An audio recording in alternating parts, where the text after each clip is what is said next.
Merci de rester fidèle au programme de la télévision Tambara. Messieurs, dames, bonsoir et bienvenue à cette grande édition d'information. Retenez tout d'abord que le président de la République, chef de l'État Issoufou Mahamadou, a officiellement inauguré le Centre international de conférence Mahatma Gandhi, une des réalisations qui devrait servir de cadre à la conférence de l'Union africaine tenue à Niamey en juillet 2019, mais qui n'a pas pu être au rendez-vous. Le joyau a été réalisé aux frais des autorités indiennes. Plus de détails avec Ralia Sami. Construit sur un terrain de 16,36 hectares en plein cœur de la ville de Niamey, le Niger dispose désormais d'un centre de conférence de renommée internationale unique en son genre dans la sous-région. Ce centre a été réalisé aux frais des autorités indiennes dans le but de raffermir davantage les liens de coopération qui existent entre l'Inde et le Niger. Il porte le nom d'un ancien dirigeant de l'Inde qui s'est pleinement investi en Afrique pour la promotion de la liberté. Sa forme de calebasse représente l'élément de culture dont les deux pays ont en commun. Il regorge de toutes les commodités requises et répond aux normes internationales. Après avoir coupé le ruban, inaugurant ainsi le centre, le président de la République a visité tous ses coins et recoins. Satisfait de la qualité des travaux, le président Issoufou a tenu à décorer les deux directeurs des travaux, à savoir le directeur général de la société indienne Palonji qui a exécuté les travaux et le directeur général de l'agence UA Niger 2019. Au nom de la République, nous vous honorons la dignité de l'accompagner dans l'ordre de la Niger.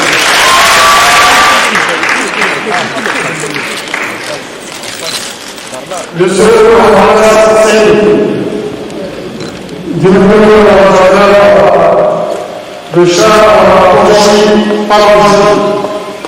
au nom de la République, nous vous faisons le chevalier dans l'ordre du dernier du Niger.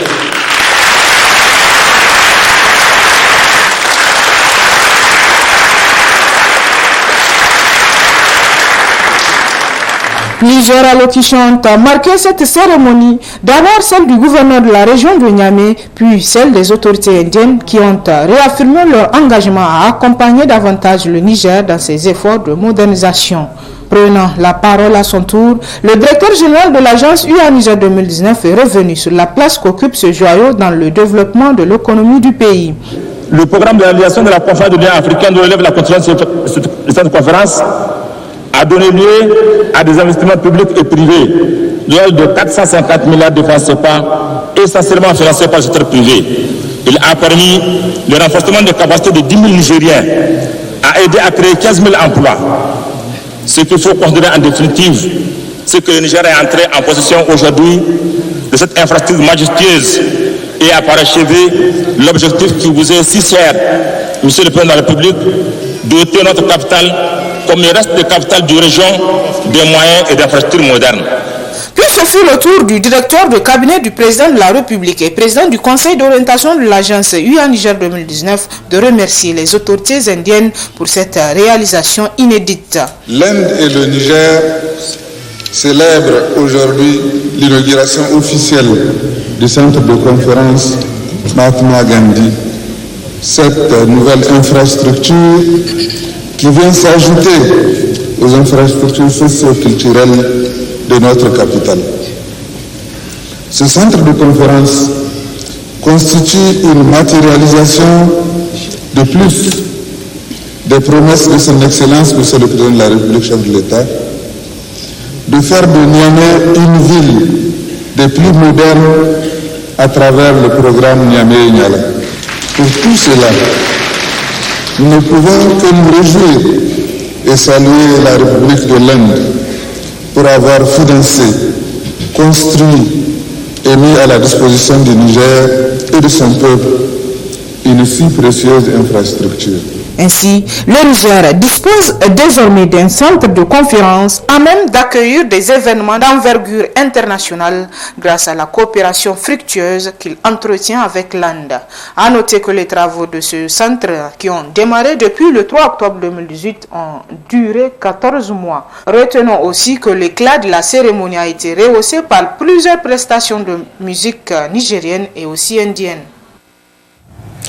Juste après avoir officiellement inauguré le centre de conférence international Mahatma Gandhi, le président de la République a exprimé ses sentiments aux hommes de médias. Suivez.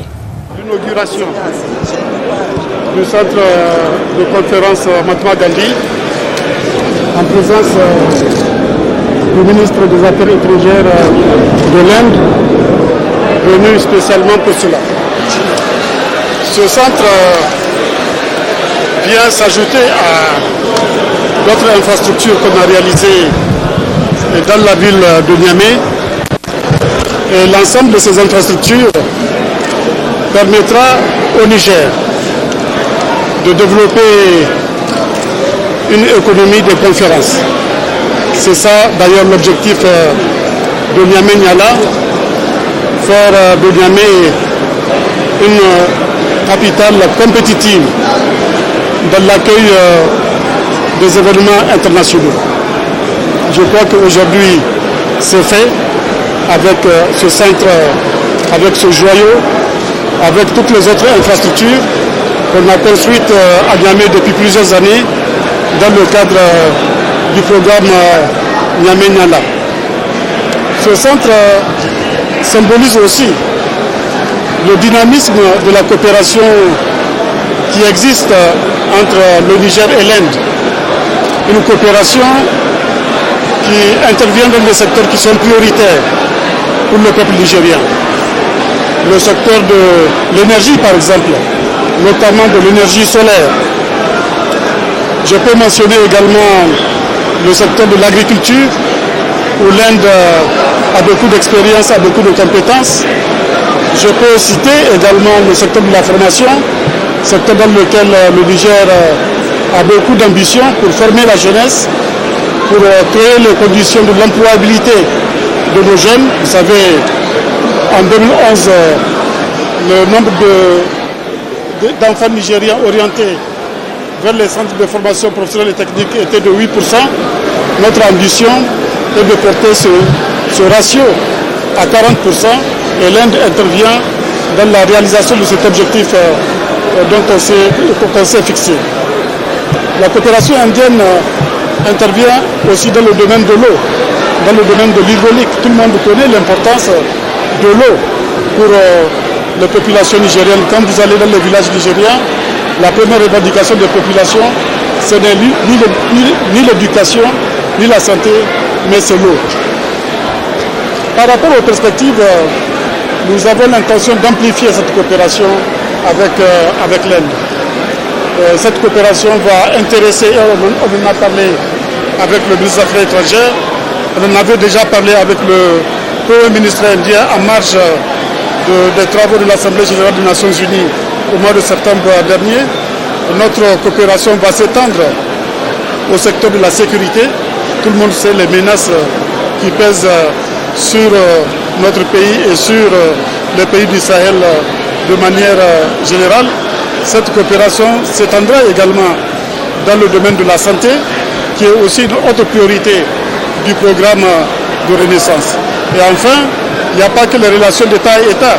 Nous avons décidé d'attirer davantage d'investissements directs indiens ici au Niger, dans tous les secteurs de l'économie nationale, surtout que le Niger est en train de créer les conditions d'amélioration du climat des affaires.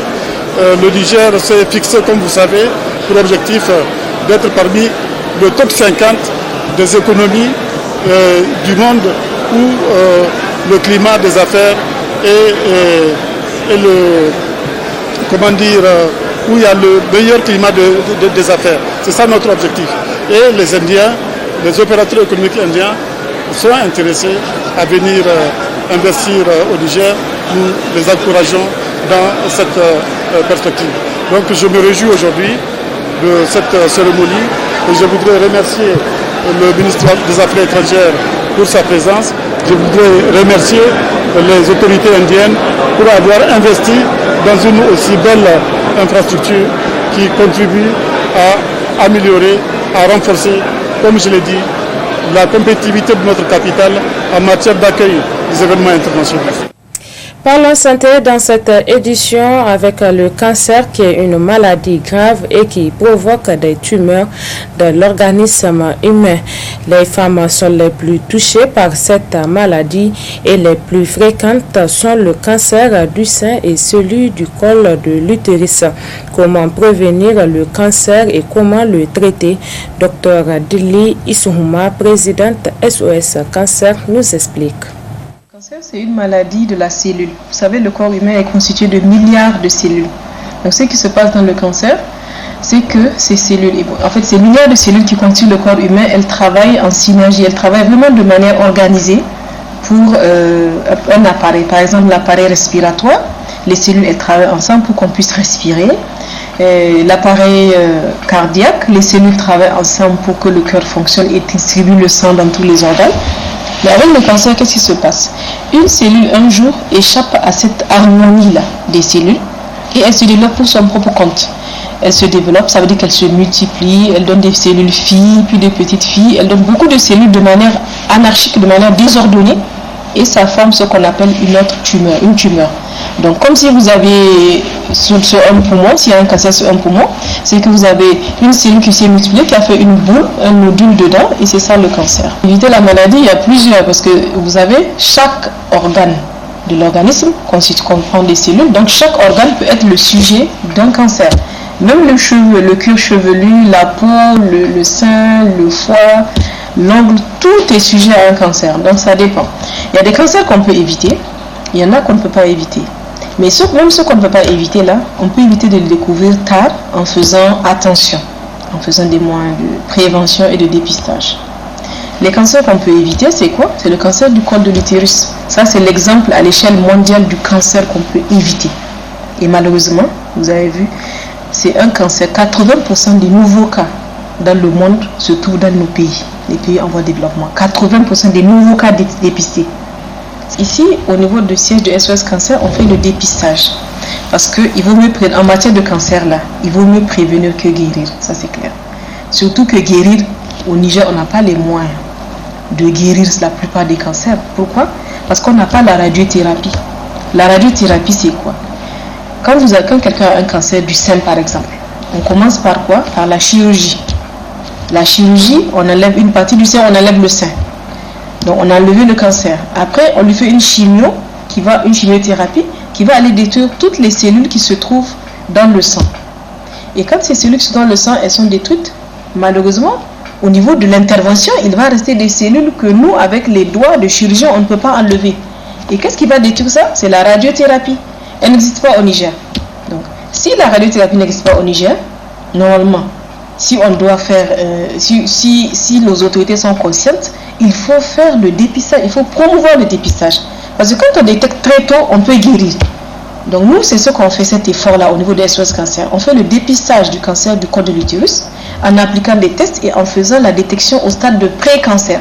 Si on détecte au stade de pré-cancer, ça veut dire que ces patientes-là n'auront pas de cancer. Parce qu'on va les suivre régulièrement. Donc quand elles viennent, on leur donne un carnet, on leur dit voilà, vous allez être dépistés chaque année et vous venez régulièrement et c'est gratuit. Pour le cancer du sein également, on fait l'examen mammaire parce que la mammographie, il faut vous dire, dans tout le Niger, elle ne marche dans aucune structure publique de santé. Elles sont toutes, aucune ne marche. Et c'est la mammographie qui permet de détecter des lésions précancéreuses du sein. Ça veut dire que le sein, quand on le détecte au Niger, c'est déjà un cancer. Parce qu'on n'a pas la mammographie pour faire le dépistage. On n'a que nos doigts et quand on touche une tumeur dans le sein, elle a déjà au moins un demi-centimètre. Et quand une tumeur a un demi-centimètre, il faut vous dire que c'est des millions, des centaines de millions de cellules. Donc ça veut dire qu'elle a déjà envoyé des cellules quelque part et la plupart du temps qu'on va soigner par la chimiothérapie. Mais comme je le répète, la radiothérapie n'existe pas, donc on ne pourra pas guérir à 100%. Parlons toujours à santé, cette fois-ci de la bronchite ou maladie respiratoire qui attaque surtout les enfants en bas âge en cette période de froid. Dr Abou Abdraman nous édifie sur les moyens de prévention et le traitement dans ce reportage de Rachida Tussa sur les images de Abdelmoumouni Abdraman. Être en bonne santé constitue un capital inestimable dans les activités de tous les jours. C'est pourquoi il se doit de se battre chaque matin pour la préserver. Cette période de fraîcheur provoque souvent des maladies spécifiques. C'est le cas de la bronchite, une maladie à cause multiple. La bronchite d'abord, elle est causée plus ou moins donc, par l'inflammation donc, de l'appareil respiratoire. Donc réagit face à la fraîcheur, réagit face à la poussière, réagit face aux nombreux virus qu'il est en train de transporter dans son courant. Et ce sont ces virus-là et ces allergènes qui sont en train de créer cette inflammation de la bronche qu'on appelle bronchite. Et se voit le plus souvent chez les enfants, surtout donc en jeune âge, donc moins de 5 ans et un peu plus, donc, et aussi chez les adultes. Dr Abou Abdraman explique les manifestations de la bronchite et les moyens de prévention. Ça se manifeste par une toux, peut se manifester par des écoulements nasales, donc la fièvre, et aussi après, donc la personne peut avoir aussi des difficultés respiratoires, surtout donc chez les enfants. Donc à cette période-là, c'est essentiellement ces manifestations-là qu'il faut peut-être donc surveiller chez les enfants, donc afin de pouvoir prendre des mesures nécessaires afin de les protéger et de les soigner. D'abord pour la prévention, donc nous invitons vraiment les mamans, les mères d'enfants, donc les parents à beaucoup avoir un œil sur les enfants. D'abord il faut protéger les enfants contre le froid. Donc en leur portant donc en leur faisant porter donc des cagoules, des bonnets, des vêtements qui peuvent de contenir à chaud. Et si nécessaire vraiment donc par le temps de grande poussière, il faut vraiment éviter de traîner les enfants dehors, donc les laisser confinés dans les chambres afin de les prévenir donc de ces poussières là. Et si on fait ça, certainement donc on aurait évité beaucoup de cas donc de bronchite qui est embêtante, qui dérange tout le monde. Il vaut mieux prévenir que guérir. Les uns et les autres pourraient donc éviter la bronchite et l'éviter également aux enfants en les protégeant du froid et de la poussière. En cas de premier signe, les spécialistes invitent la population à se rendre dans les centres de santé et cela pour une prise en charge rapide de la maladie. Santé toujours avec la pharmacopée traditionnelle et prophétique qui occupe une place de choix dans la vie de nombreux Nigériens. Nombreuses sont les maladies que les praticiens parviennent à guérir, même si le ministère de la Santé publique interdit toute publicité par voie de presse. Priska Sessou. Reconnue au Niger depuis une décennie, la pharmacopée traditionnelle et prophétique occupe une place de choix dans la vie de nombreux Nigériens. À travers des plantes médicinales, du miel, pour ne citer que cela, les tradipraticiens parviennent à guérir plusieurs maladies telles que le diabète, l'hypertension, l'ulcère, l'hernie, les infections chroniques, etc. Mais d'où proviennent ces plantes médicinales? Ça ferait quand il médecine prophétique, il y a des kamaga qui sont au canal au Massi. Avant de vendre quoi que ce soit, nous demandons aux clients s'ils ont effectué une visite au dispensaire. Notre force réside dans le courant. Nous nous approvisionnons en produits en Algérie, Égypte, Arabie Saoudite et souvent Dubaï.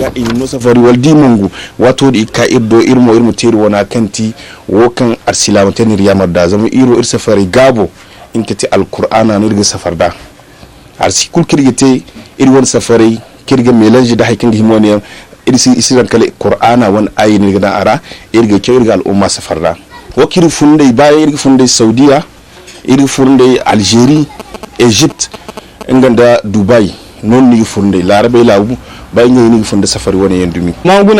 les médicaments de l'extérieur. Mon père souvent amène des produits du village où nous pouvons enregistrer jusqu'à 30 sacs souvent. Quels sont les produits que fournissent les tradis pâtissiers et leur posologie? Il y a beaucoup de problèmes parce qu'il y a plusieurs personnes qui exercent cette activité sans pour autant bien la maîtriser. Kamar mutum shi da kanshi in ya zo ya ce jabet ne gare shi mun 5 litre za mu bashi 5 litre za mu bashi shi ta shi aje gida in ya sha babban moda da ake shan ruwa. Quand quelqu'un souffre de diabète, nous lui donnons 5 litres de produits. Pendant une semaine, il va faire la diarrhée pour faire face au diabète primaire. Et il faut forcément avoir des produits liquides et en poudre parce qu'il y a des personnes qui vivent en France.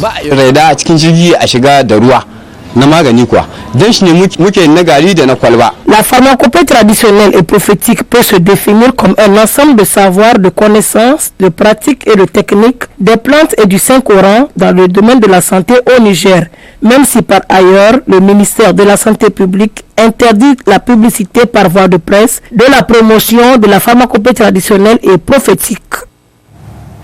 Nous refermons cette édition avec le décryptage de la crise libyenne après les conclusions de la conférence de Berlin sur la Libye tenue le dimanche dernier. Et ça serait avec Dr Diko Abdraman, enseignant-chercheur et spécialiste des questions sécuritaires et doyen de la faculté des lettres et de sciences humaines à l'université de Zender. Et ça serait la partie magazine de cette édition. Très bonne réception.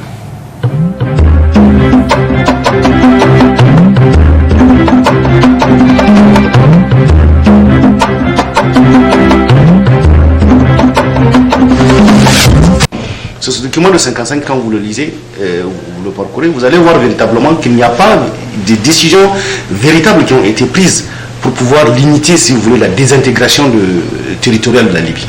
La désintégration territoriale de la Libye, elle est née, si vous voulez, de la partition de son espace géographique et surtout d'un soutien fort à apporter à un maréchal rebelle, le maréchal Haftar, qui pratiquement a une armée, a un État, a un gouvernement, a pratiquement toutes les institutions et qui officiellement, depuis 2012, ou du moins depuis 2011, depuis le déclenchement de la crise libyenne, Haftar vend du pétrole, il vend un certain nombre de ressources à des puissances, c'est pratiquement un État. Et ce monsieur est devenu tellement puissant au point où aujourd'hui, on ne peut pas parler d'un criminel, mais plutôt d'un partenaire qu'il faudrait véritablement associer dans la gestion de cette crise-là.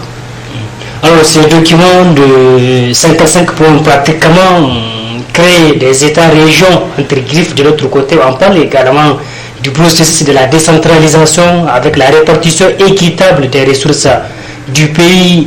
Est-ce qu'on ne se contredit pas en même temps? Vous savez, la communauté internationale, souvent, elle devient ridicule. Elle devient ridicule parce que moi, c'est la toute première fois que j'entends un sommet international qui se penche sur la gestion, sur la gouvernance économique, sur la répartition des richesses d'un pays indépendant, souverain. Et je ne sais pas au sommet de Berlin de venir dire, bon voilà, quelles ressources doivent être partagées. Ça veut dire véritablement quoi? Ça veut dire que le gouvernement, officiellement reconnu par la communauté internationale, devrait avoir une partie qui doit gérer. Et de l'autre côté, il y a Haftar, à qui on doit donner une partie. Maintenant, c'est dans le sens de la réconciliation qu'on va, mais plutôt c'est dans le sens aussi du partage qu'on va. Parce qu'on dit qu'il faut qu'on repartisse les ressources nationales. Entre qui? Les Libyens ou les francs rebelles? La question doit être nuancée. Et je pense très bien que si aujourd'hui le droit international est opérationnel, il fonctionne très bien, je n'ai jamais vu une position prise en rapport à un conflit international où la communauté internationale infantilise, clochardise les États en disant bon voilà que vous devrez travailler et qu'on devrait accepter si vous voulez la remise en cause d'une souveraineté par un maréchal rebelle. Haftar devrait être puni, il doit être condamné par la communauté internationale. On ne prend pas des armes contre une république parce que simplement on veut renverser. Or, vous dites que ce gouvernement est reconnu légalement par la communauté internationale. Et de l'autre côté, vous invitez quelqu'un qui remet en cause la légitimité de ce gouvernement-là. C'est une contradiction terrible. La communauté internationale est en train de se discréditer. Oui, pourquoi un pays africain fait déplacer toute la communauté internationale, Poutine en personne, Erdogan en personne, Macron, et ainsi de suite? Vous savez, l'Afrique me fait pitié. Le tiers-monde me fait pitié. La Libye, comme vous le dites, je vais vous répondre directement. C'est un paradis terrestre, c'est un Eldorado. Potentiellement, la Libye regorge des réserves énormes de pétrole. Et ses partenaires, ces pays qu'on appelle partenaires, sont aveuglés par la quête de ces richesses. C'est pourquoi la Russie se mobilise, les États-Unis se mobilisent, parce que chacun veut avoir sa part. Pratiquement. Pour la première fois, l'Union africaine se voit carrément écartée d'un dossier purement africain, docteur. L'Union africaine a toujours été écartée de tout dossier stratégique. Rappelez-vous de la guerre qui a été conduite par la France, par l'entreprise de Sarkozy, avec le cutis de l'OTAN, avec le cutis aussi des Nations Unies. L'Union africaine a été écartée. L'Union africaine n'a jamais été associée dans la gestion du dossier stratégique des États africains. Elle a été toujours écartée. Quand Sarkozy a envoyé la Côte d'Ivoire, il n'a pas demandé, il n'a pas eu le cutus de l'Union africaine. C'est le même scénario se répétait en Libye. Ça va continuer. Et très malheureusement, on ne prend pas conscience de cet aspect, j'allais dire, de renonciation à la légitimité de nos États. Est-il possible de tenir déjà un tel sommet en Afrique, à votre avis? Oh, mais écoutez, l'Afrique, c'est quoi tenir un sommet sur la Libye? Même à Niamey, on peut l'organiser. Même à Niamey, on peut l'organiser. Même en Côte d'Ivoire, on peut le faire. Déplacer Erdogan, Poutine, Macron, Merkel et on n'a pas besoin de faire des... En quoi Erdogan est concerné? Est-ce qu'il partage une frontière avec la Libye? Est-ce qu'il est réellement un pays africain? Est-ce que la Russie est un pays africain? Est-ce que les États-Unis sont des pays africains? Est-ce que la France est un pays africain? Non, on n'a pas besoin d'organiser ce sommet en Allemagne.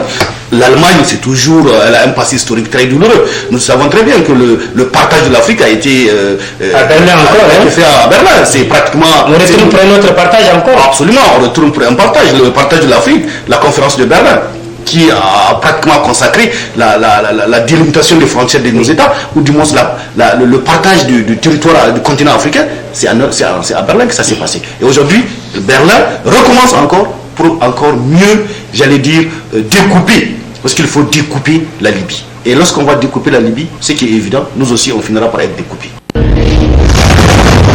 Ce journal vous a été offert par STM Ténéré Transport Voyageurs.